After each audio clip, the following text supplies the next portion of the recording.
Welcome to কৃষ্ণারি আমার new একটা blog video সবাইকে অনেক ওয়েলকাম জানাই। তো আজকে জানাই পুজোর অনেক অনেক শুভেচ্ছা। তো তোমরা ভাবছো কি পুজো এখন, তো এখন হচ্ছে আমাদের মানে ব্যাঙ্গালোরে, তো এখানে খড়গা পুজো। তো খড়গা পুজো মানে হচ্ছে 2-3 দিন ধরেই, মেনলি আজকে পুজো, মানে আজকে পূর্ণিমা, আজকে রাত পাচ্ছে, তার জন্য আজকেই পুজো, মানে আজকেই ঠাকুর বেরাবে মানে পরিদর্শন করতে। আর আমরা যাওয়ার কথা ছিল হচ্ছে 10:30-11টা নাগাদ, বাট এখন বাজে 11:30টারও ওপর, কারণ বৃষ্টি এসে গেছিলো। বৃষ্টি আসার জন্য আমরা যেতে পারিনি। আর এখন পুরো বৃষ্টিতে মানে কাদায় প্যাচ প্যাচ করছে, যার কারণে এই যে সিম্পল রেডি হয়ে এখন যাচ্ছি, কারণ অনেকটা রাত হয়ে গেছে। তো দেখা যাক কতটা কি শেয়ার করতে পারি, চলো দেখতে থাকো। বেশি বক বক না করে ভিডিওটা স্টার্ট করলাম এখন থাকতে। এই যে আমরা এখন বেরিয়ে পড়েছি জল কাদার মধ্যেই, তো সে আমাদের সাথে যাচ্ছে। তো এবারে একাই যাচ্ছি, এর আগের বারে আমরা ছিলাম না, বাট তার আগের বারে আমরা 3 জনে সবাই মিলে একসাথেই গিয়েছিলাম। তো জল কাদার মধ্যেই থ্যাপ থ্যাপ করে হেঁটে হেঁটে যাচ্ছি, মানে কি অবস্থা। আর প্রতিবারে এই খড়গা পুজোর দিন মানে বৃষ্টি হতেই হবে, মানে বৃষ্টি হওয়া চাই, মানে একটু হলেও হবে। তো ভালোই গরম লেগেছিলো, বাট জলটা হয়ে অনেকটা ঠান্ডা হলো।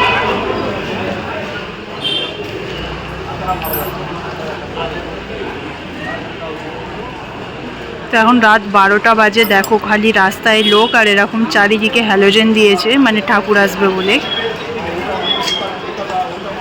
তো এই যে তোমাদের দাদাভাই গাড়ি নিয়ে আসছে, কারণ বৃষ্টি হয়েছে, এই কাদার মধ্যে হেঁটে হেঁটে যেতে ভালো লাগছে না, তাই জন্য গাড়ি নিয়ে আসছে।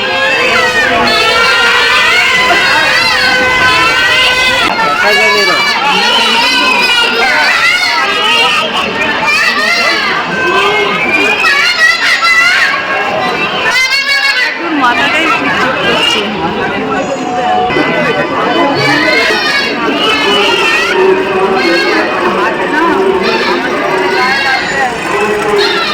তো এখান থেকে এখন আমরা লাড্ডু নিয়ে নেবো। তো তোমাদের দাদাভাই বললো লাড্ডুগুলো দেখে মনে হচ্ছে ভালো, তার জন্য আমরা লাড্ডু নিচ্ছি এখন।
তো এখন আমরা ওই দিক থেকে চলে আসলাম, মানে মন্দিরের পাশ থেকে ঘুরেই চলে আসলাম। তোমরা তো দেখলেই, মানে মন্দিরে ঢোকা একদম অসম্ভব ব্যাপার, মানে মন্দিরের ধারে কাছেও যেতে পারলাম না। যেটুকুন ভিডিও শেয়ার করলাম তাও কিভাবে যে করেছি সেটা একমাত্র আমিই জানি।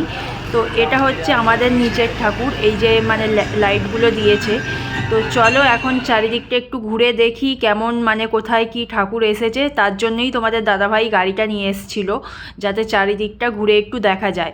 বাট কি বলবো, মানে এত রাত হয়ে গেছে যার জন্য বেশি ঘুরলাম না। আর বৃষ্টি হয়েছে যেহেতু, ঠান্ডা ঠান্ডা ওয়েদার, তো রোহানের ঠান্ডা লেগে যাবে, তাই বেশি না ঘুরে একটুখানি ঘুরেই চলে আসবো।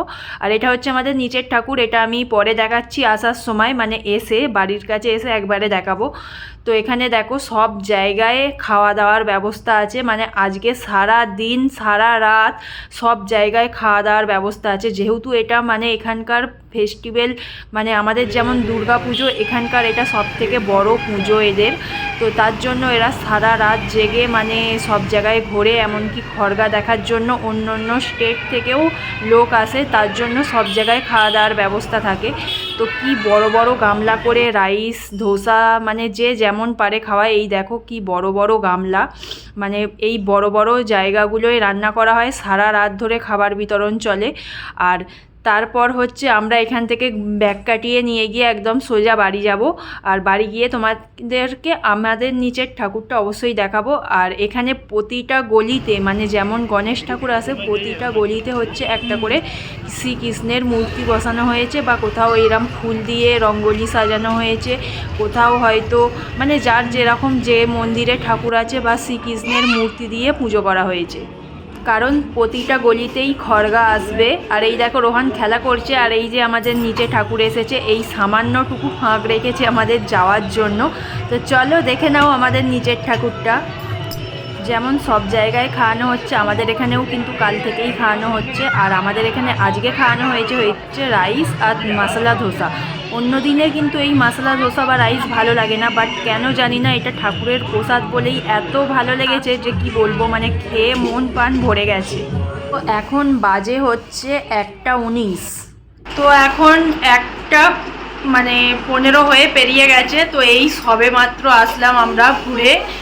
তো নিচে এখন প্রচণ্ড ভিড়, তোমরা তো দেখলেই, কারণ খড়গা বেরোবে, খড়গা ঠাকুর তো বেরোবে হচ্ছে 2-2:30-3টে বেজে যাবে। তো আমরা চলে এসেছি, সারা রাত ওইভাবে মানে ওই ভিড়ের মধ্যে থাকা ইম্পসিবল। তো চলো এখনকার মতো ভিডিওটা এখানেই এন্ড করছি। আর যদি ভাগ্যে হয়, মানে আমাদের নিচেও যে ঠাকুরটা এসছে সেখানেও খড়গা আসবে, যদি হয় দেখা যাবে, মানে কি বলবো। আর যদি কালকে যাই সেটাও শেয়ার করবো। তো চলো টাটা। এটা হচ্ছে পরের দিনের ভিডিও, মানে আগের দিন যেহেতু আমরা মন্দিরের ভেতরে যেতে পারিনি, তার জন্য তোমাদের দাদাভাই রোহান আর আমি আবার চলে গিয়েছিলাম পরের দিন, মানে মন্দিরের ভেতরে ঠাকুরকে দর্শন করার জন্য। তো এই রথটা দেখো, এই রথটা সামনে থেকে মানে কিসের রথ আমার ঠিক জানা নেই, বাট ওখানে কলা বিক্রি হচ্ছে, সবাই ওই ওপরে কলা ছুঁড়ছে, কেন এদের কি নিয়ম আমি জানি না, বাট সবাই ওখানে কলা ছুঁড়ছে। আর আমি দেখো এখান থেকে একটুখানি ভিডিওটা ক্যাপচার করলাম। খুব সুন্দরভাবে নিখুঁতভাবে ফুলের কাজগুলো করেছে। এই যে সামনে এটা পুরোটাই ফুলের কাজ, কিন্তু কি সুন্দরভাবে একটা মানে ছবি প্রতিচ্ছবি মানে করেছে ফুল দিয়েই, খুব সুন্দর হাতের কাজ। আর ভেতরেও ফুল দিয়ে খুব সুন্দর ডেকোরেশন করা হয়েছে। আর ভেতরে তার পরের দিনকেও মারাত্মক ভিড় ছিল। আর মন্দিরের ভেতরে আমরা যেতেই তারপরে আবারও বৃষ্টি এসে গেছিলো। তো এই দেখো ইনি হচ্ছেন যিনি খড়গা নিয়েছিলেন, ইনি এখানে আশীর্বাদ দিচ্ছেন সবাইকে। তো ইনি খড়গা নিয়ে পরিদর্শন করিয়েছে মানে সব জায়গায়। তো এনাকে মানে খড়গা করা হয়েছিল। তো চলো এনার আশীর্বাদ আমরাও নিয়ে নেবো, তোমাদের দাদাভাই রোহান আর আমি তিনজনে। তো এনাকে মানে শুধু একবার প্রণাম করার জন্য কত লোক লাইন দিয়ে পেছনে দাঁড়িয়ে আছে দেখো, মানে আমি রোহান কিভাবে যে প্রণাম করেছি তার নেই ঠিক। তো